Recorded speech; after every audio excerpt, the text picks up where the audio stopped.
Hello friend, तो जितने भी बच्चे क्लास 10th में पढ़ते हैं और 24 फरवरी को पेपर देने वाले, जी मेरे बच्चों, जितने भी बच्चे क्लास 10th में पढ़ते हैं और 24 फरवरी 2025 की बोर्ड परीक्षा देने वाले हैं, तो उनके लिए वीडियो रामबाण होने वाला है। क्योंकि यहाँ पे देखिए एक एक क्वेश्चन का सॉल्यूशन मैं लेकर आया हूँ और मैं आप सभी लोगों को इसका पीडीएफ भी दूंगा। जी मेरे बच्चों, आप सभी लोगों को इसका पीडीएफ भी मिलेगा।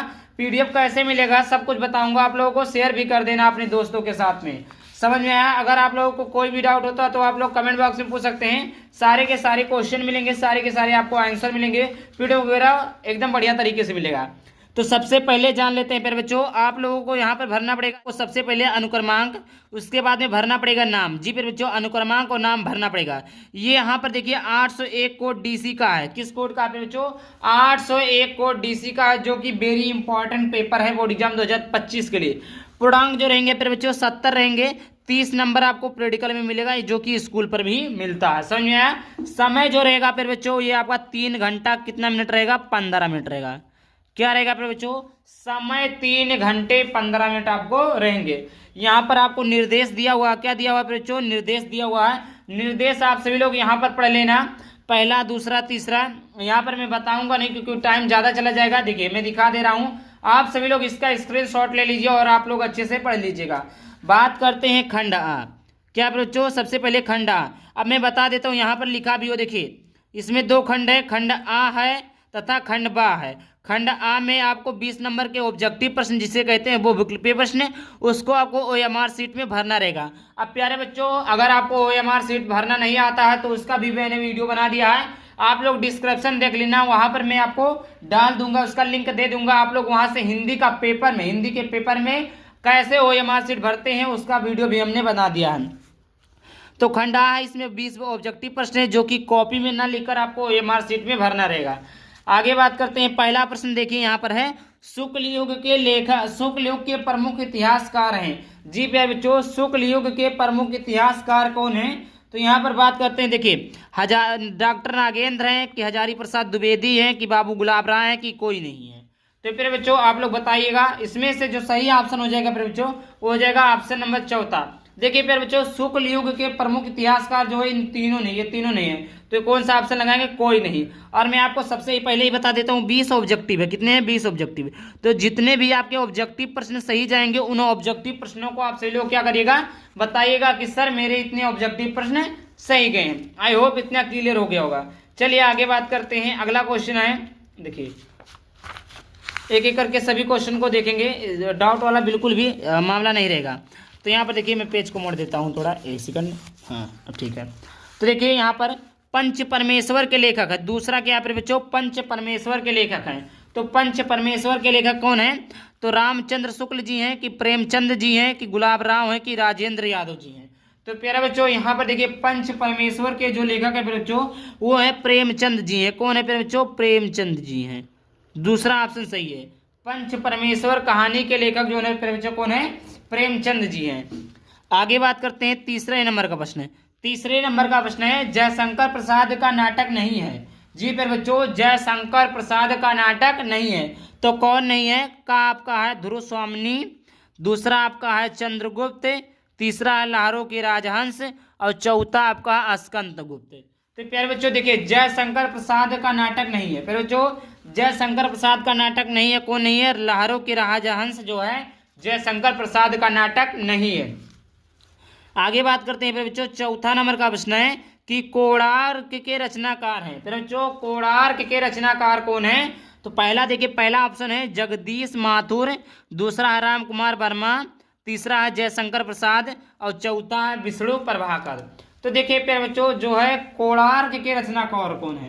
प्यारे बच्चों, कोणार्क के रचनाकार जो है वो है जगदीश माथुर। कौन है प्यारे बच्चों? Jagdish Mathur. Option number A इस करेक्ट हो जाएगा। आगे बात करते हैं 5वें नंबर की प्रश्न की तरफ। 5वां है कि हजारी प्रसाद द्विवेदी के लेखक है। जी बच्चों, हजारी प्रसाद द्विवेदी के लेखक कौन है?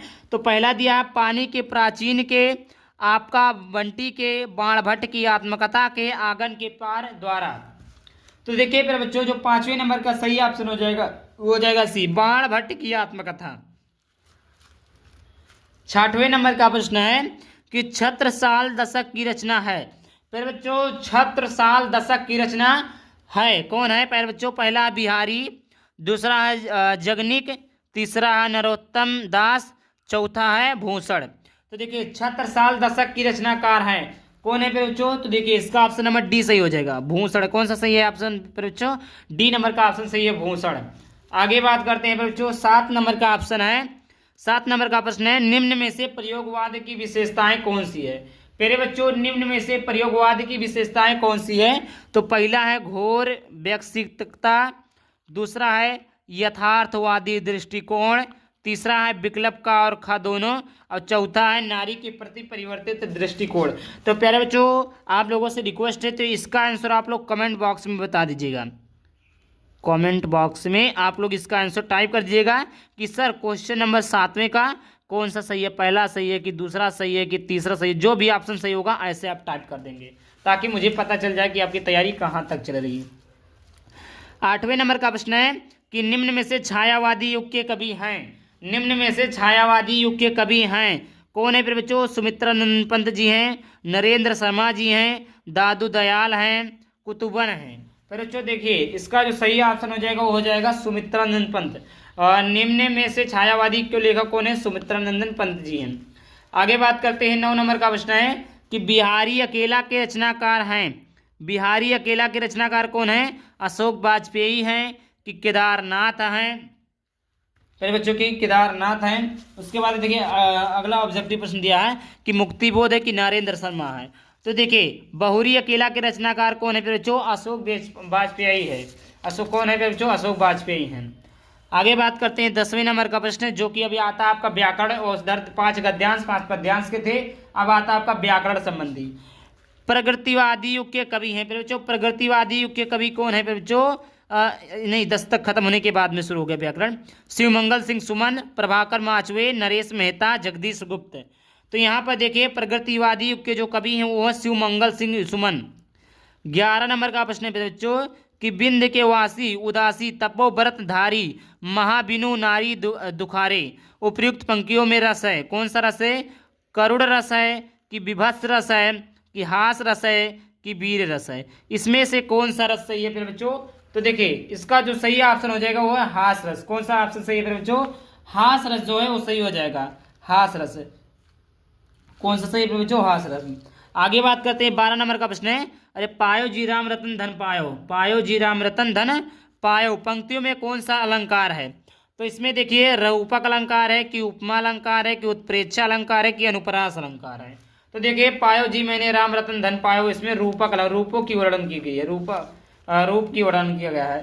13 नंबर का प्रश्न है कि सुन के वट के बैन प्रेम लपेटे अटपट और विषे करुणा एन चितई जान की लखन तनु। इन पंक्तियों में कौन सा छंद है? चौपाई है कि रोला है कि सोटा है कि दोहा है? तो देखिए इनमें जो अलंकार है बच्चों सोठा है, सॉरी कौन सा छंद है? सोठा छंद। अभी मैंने बताया छंद पढ़ा दिया, रोला सोठा दोहा भी 3-4 दिन हुआ वीडियो अपलोड किए, तो आप लोग चेकआउट कर सकते हैं, डिस्क्रिप्शन में लिंक दे दूंगा, वहां से भी आप लोग देख लेना। 14 नंबर का प्रश्न है कि भगवान तेरा भला करे, भगवान तेरा भला करे अर्थ के आधार पर वाक्य का भेद बताइए, वाक्य का भेद बताइए बच्चों। क्या बताना है बच्चों?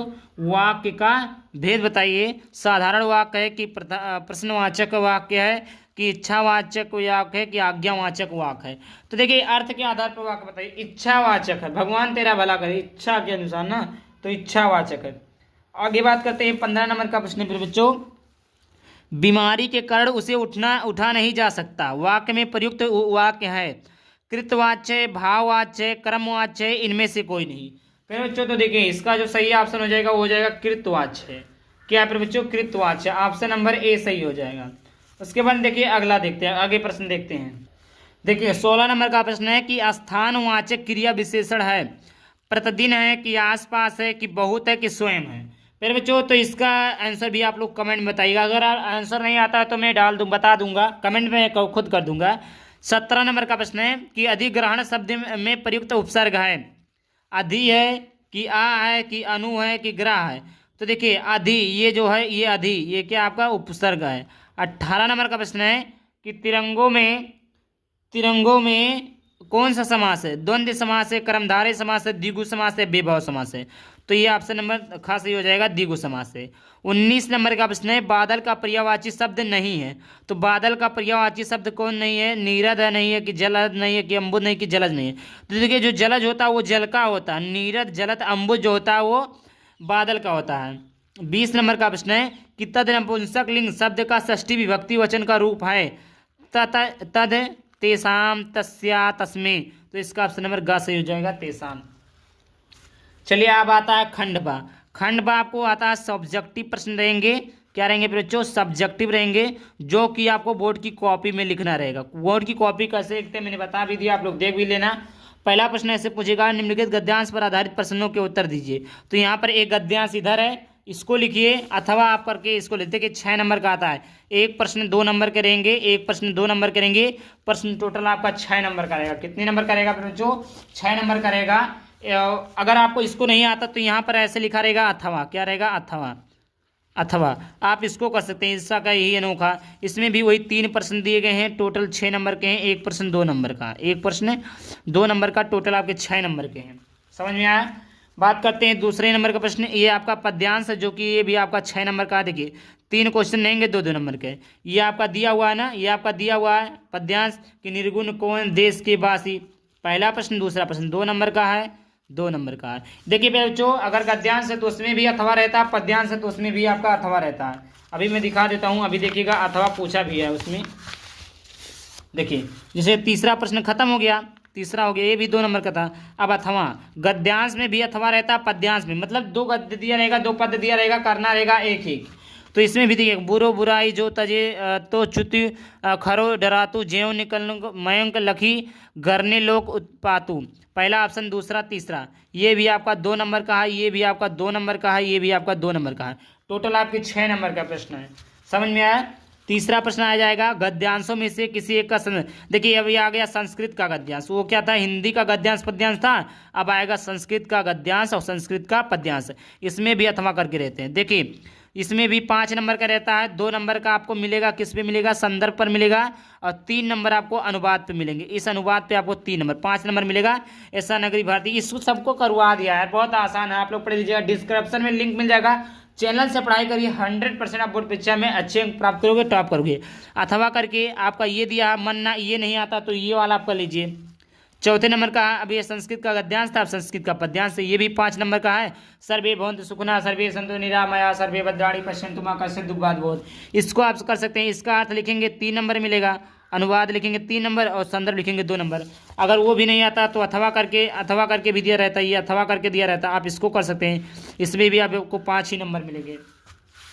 आगे बात करते हैं 5वें नंबर का प्रश्न है कि निम्नलिखित प्रश्नों में से स्वपठित खंड काव्य के आधार पर किसी एक खंड के प्रश्नों के उत्तर लिखिए। देखिए आपके का के पहला प्रश्न है, का दूसरा प्रश्न है, ये आपका अग्र पूजा। ये देखिए बच्चों, ये मैं नहीं बता सकता क्योंकि देखिए आपके जिले में गोंडा बहराइच है, कि उत्तर गोंडा बहराइच है, बस्ती है, सिद्धार्थनगर है, बलरामपुर है, उसके बाद में प्रयागराज है, लखनऊ है, कानपुर है। इस प्रकार आप अपने जिले वाइज के हिसाब से तैयार कर लीजिएगा। मैं यहाँ पर दिखा देता हूँ, आप लोग चेक कर लीजिएगा कि कौन सा जिला किस में लगता है। मैंने स्क्रीनशॉट को दिखा दे रहा हूँ, आप लोग देख लीजिएगा। अब चलिए आगे बात करते हैं। अगला प्रश्न है, अब जीवन परिचय इधर बचा है। 6 नंबर का प्रश्न है, लेखक का जीवन परिचय रहेगा 5 नंबर का। ये आपके 3 के तीनों जीवन परिचय जो है प्यारे बच्चों मोस्ट इंपॉर्टेंट है। क्या प्यारे बच्चों? मोस्ट इंपॉर्टेंट जीवन परिचय है। खा नंबर का प्रश्न आ जाता है, इसमें भी 3 जीवन परिचय है, तीनों में से एक तैयार कर ले, 3 तैयार कर लेंगे तो एक आपका बच जाएगा। 100% की गारंटी है, 100% गारंटी है कि अगर आप लोग यही 3 जीवन परिचय तैयार कर लेते हैं तो बोर्ड परीक्षा में एक ना एक जीवन परिचय आपको देखने को मिलेगा। 7वें नंबर का प्रश्न है, एक आपको श्लोक लिखना है जो प्रश्न पत्र में आया हो, 2 नंबर का है। 8वें नंबर का प्रश्न है, निम्नलिखित में से किसी 2 प्रश्नों के उत्तर लिखिए। 3, 2, 5 है, किन्हीं 2 का लिखना है, 2 नंबर आपको मिल जाएंगे, एक प्रश्न का 1 नंबर। उसके बाद में आता है 9 नंबर का प्रश्न, निम्नलिखित विषयों में से किसी एक विषय पर निबंध लिखिए।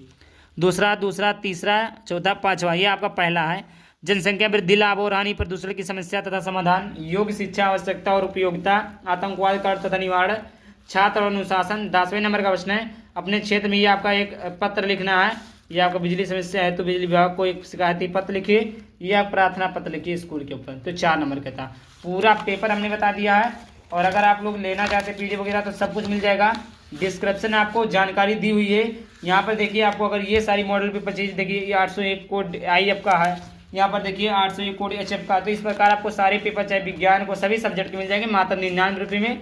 डिस्क्रिप्शन में जानकारी दी, आप लोग वहाँ से प्राप्त कर सकते हैं। आई होप वीडियो पसंद है, वीडियो को लाइक कर देना, चैनल को सब्सक्राइब कर देना। चलिए मिलते हैं किसी नए वीडियो से टॉपिक के साथ, तब तक के लिए बाय बाय, थैंक यू, जय हिंद, जय भारत, वंदे मातरम।